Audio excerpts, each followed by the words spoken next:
தமிழ் சுடர் பார்வையாளர்களுக்கு வணக்கம். இன்றைய நேர்காணலில் நாம் சந்திக்கவிருப்பது திரைப்பட விமர்சகர் மற்றும் அரசியல் விமர்சகர் தோழர் திரு வசந்தபாரதி அவர்கள். வணக்கம் தோழர். வணக்கம் தோழர். தமிழ் சுடர் நேயர்களுக்கு வணக்கம். தோழர், சமீபமாக இந்த வலைத்தளங்கள் பேசும் பொருளாக இருக்க இந்த கிறிஸ்தவ மத போதகர் திரு ஜான் ஜபராஜ் பாலியல் குற்றத்தில் கைதாகியிருக்காரு. இதுக்கான பின்னணி என்ன தோழர்? தோழர், நீங்கள் கேட்டீங்க அந்த ஜான் ஜபராஜை பற்றி. நீங்கள் அது என்னென்னா, இப்போ ரீசெண்டாக இது பரவலாக அந்த மாதிரி ஜான் ஜபராஜ் பற்றி எல்லாம் மீடியா ஃபுல்லாக தான் போயிட்டுருக்கு. அது என்னென்னா, ஜான் ஜபராஜியுடைய பூர்வீகம் தென்காசி மாவட்டம் செங்கோட்டை வந்தவர். அவங்க அம்மா ஒரு முஸ்லீம், அவங்க அப்பா கிறிஸ்டினாக இருந்திருக்கார் போல. அவங்க அம்மா ஒரு சத்துணவு ஒரு தடவை ஆயாவாக இருந்திருக்காங்க. சின்ன வயசில் ரொம்ப கஷ்டப்பட்டுருக்காங்க. கஷ்டப்பட்ட குடும்பம் தான் இருக்கும்போது அதனால தான் ஜான் ஜபராஜ் சின்ன வயசுலேயே ஒரு கிறிஸ்துவ மத சபையில் சேர்த்து விட்டுறாங்க. சேர்த்துட்டு அங்கிருந்தா வளர்றாரு. அப்படி தன்னுடைய திறமை வளர்த்துக்கிட்டு அவர் இன்றைக்கு இப்போ 35-36 வயசில் மிகப்பெரிய எல்லையை தொட்டுட்டார். இப்போ சில பேர்லாம் 40-50 வருஷம் வயசில் தொட வேண்டிய எல்லையை மிகப்பெரிய எல்லையை தொட்டுட்டார். அதுவே எவ்வளோ பேருக்கு கண்ணை உறுத்தி இருக்குது, எவ்வளோ பேர்களுக்கு ஒரு பொறாமை கூட ஏற்படுத்திருக்கலாம்.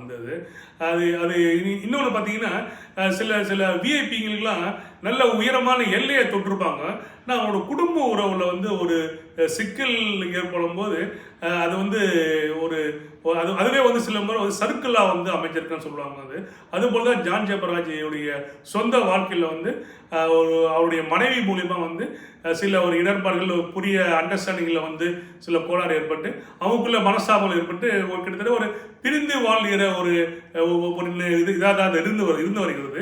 இந்த சூழ்நிலையில் தான் ஒரு சிக்கல், ஒரு பிரச்சனை ஏற்பட்டிருக்கு அவங்களுக்குள்ள. என்னன்னா, ஒரு 8 மாதத்துக்கு முன்னாடி ஏதோ ஒரு நிகழ்ச்சியில் ஒரு பாப்பா, ஒரு 14 வயசும் ஒரு 17 வயசு 2 குழந்தைங்கள அவர் இது மாதிரி தவறு நடந்துக்கிட்டார் சொல்லிட்டு ஒரு குற்றச்சாட்டு இருக்குது. அது என்னன்னா, ஒரு எப்பவுமே இவருடைய குணம் என்னன்னா, பொதுவாக கிறிஸ்டியானிட்டியில் பார்த்தீங்கன்னா அது குழந்தைங்களை முத்தம் கொடுப்பாங்க. இது அதில் அந்த 17 வயசு குழந்தை சொல்கிறாங்க பார்த்தீங்களா, அது யாருன்னா இவருடைய மாமனார் எடுத்து வளர்க்குற ஒரு குழந்தை வீட்டு சின்ன குழந்தை, 17 வயசு பெண் குழந்தை அந்த குழந்தையோட நெத்தியில் முத்தம் கொடுத்துருக்காரு போல. அது முத்தம் கொடுத்து அது 8 மாதம் கிட்ட ஆயிருக்கும் போல.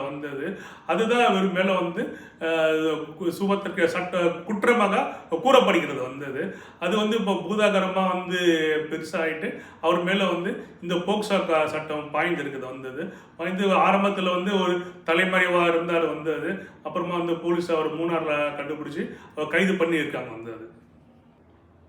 அத்தோட இது ஒரு புறம் இருக்க இந்த குற்றச்சாட்டுக்கு பின்னாடி ஒரு மிகப்பெரிய அரசியல் சூழ்ச்சி இருக்குது அப்படின்ற மாதிரியும் சில தரப்பினர் பேசுகிறாங்க. ஆமாம், நீங்கள் சொல்கிற மாதிரி அரசியல் பின்னணியும் இருக்கலாம். அதாவது ஏதோ இவருடைய வளர்ச்சியை பிடிக்காதவன், அப்புறமா பிடிக்காத இந்த மாதிரி செஞ்சிருக்கலாம் சொல்லலாம். அப்புறம் இவர் செய்கிற இவருடைய ஒரு நடவடிக்கை என்னென்னா, ஒரு கசப்பான ஒரு விஷயம் என்னென்னா, சில மூத்த பாஸ்டர் இருக்காங்க பார்த்தீங்களா, மூத்த பாஸ்டர்களில் கொஞ்சம் நக்கல் அடிக்கிறது, இலக்காரமாக பேசுறது, அதெல்லாம் நம்ம சிலதெல்லாம் பார்த்துருக்கேன். நானும் பார்த்துருக்கிறேன். இதுக்கு கவுண்டராக சில பாஸ்டர்களை இவரை திட்டிருக்காங்க. நீ உனக்கு முன்னாடி வயசு இருக்குது, இந்த மாதிரி எங்களெல்லாம் இழிவு பண்ணி பேசலான்னு, இல்லை அது மாதிரி இருந்துக்கு பார்த்தீங்களா. அதனால ஒரு சந்தர்ப்பம் எல்லாத்தையும் எதிர்பார்த்துட்டு இருப்பாங்க. இது மாதிரி பார்த்துட்டு இருப்பாங்க.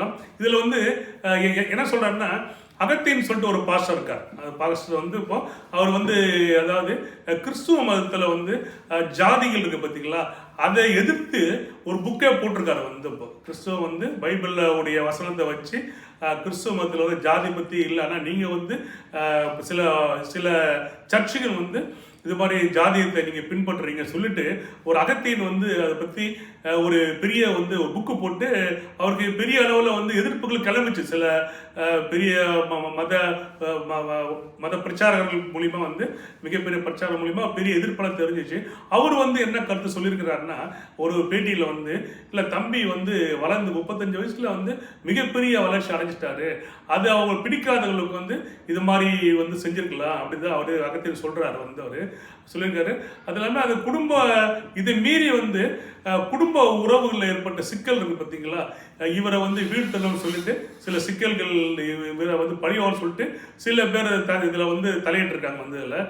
அது இல்லாமல் இன்றைக்கு இன்னைய டேட்டில் வந்து ஒரு கரண்ட் நியூஸ், காலையில் நியூஸ் என்னன்னா, இந்த வழக்கு சம்பந்தமாக புதுசாக ஒருத்தரை வந்து கைது பண்ணியிருக்காங்க.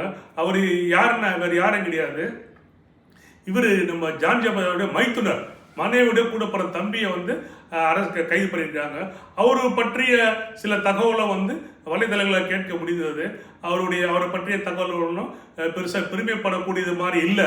சில இதில் அவர் மேலேயும் சில குற்றச்சாட்டுகள் சுமத்தப்பட்டு இருக்கிறது என்றது நம்ம வலைதளத்தில் சில யூடியூப் சேனல்லையே பார்க்க முடிந்தது வந்தது இல்லை. அதனால இது வந்து ஒரு திட்டமிடப்பட்ட ஒரு சதி என்றும் சொல்லலாம். இதெல்லாம் வந்து இது ஏதோ ஒரு சில கான்சிக்வன்சஸ், சில நிகழ்ச்சிகள் வந்து இவர் இது போல வந்து ஒரு இக்கட்டெல்லாம் சூழ்நிலை கொண்டு போய் விட்டுடுச்சு அப்படிதான் நம்ம சொல்ல முடியும் வந்து.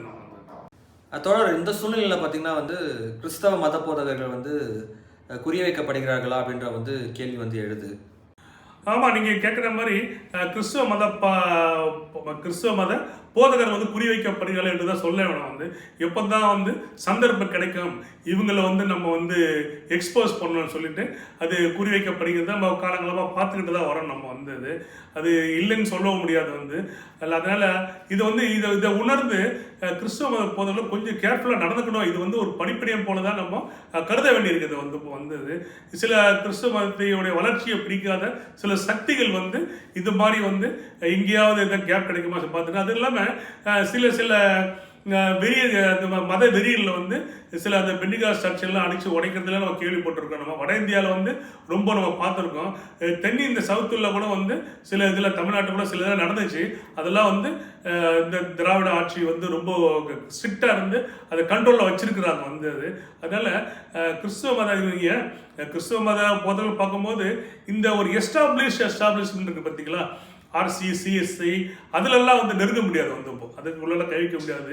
சில பெண்டிகாஸ் பாஸ்டர்ஸை இண்டிவிஜுவல் பாஸ்டர் சொல்லுவாங்க, இண்டிவிஜுவல் ப்ரேயர் சொல்லுவாங்க. அவங்க தான் வந்து ரொம்ப வந்து கொஞ்சம் தீவிரமாக போய் இறங்கி கொஞ்சம் அது மாதிரி பண்ண அவங்கள தான் புரிய வைக்கிறாங்க வந்து. இப்போ ஒரு ஏழை மக்கள் இடத்துல போய் ஒர்க் பண்ணுறதில் வந்து அவங்கள வந்து இந்த மாதிரி இங்கே வலுக்கட்டாயமாக இது மதம் மாற்றுறீங்க அப்படி குற்றச்சாட்டு வந்து அவங்க மேலே தான் வைக்கப்படுகிறது. அதனால் கிறிஸ்துவ மத போதகரை மேலே வந்து குறி வைக்கப்படுகிறது என்பது நம்ம ஏற்றுக்கொள்ள வேண்டியது. அது காலகாலமாக நடந்து வருகிறது. இதை உணர்ந்து இனி வரும் காலங்களில் வந்து கிறிஸ்துவ மத போதகர்கள் வந்து கொஞ்சம் உஷாராக நடந்துக்கணும். அப்படித்தான் நம்ம வந்து பொதுவெளியில் வந்து எப்படி கொஞ்சம் கட்டுப்பாடு நடந்துக்கணும் என்பதை நம்ம வந்து இது வந்து ஒரு பாடமாக நமக்கு உணர்த்துகிறது வந்து. பண்ணி எங்களுக்காக நேர்காணல். நன்றி. நன்றி தொடர்.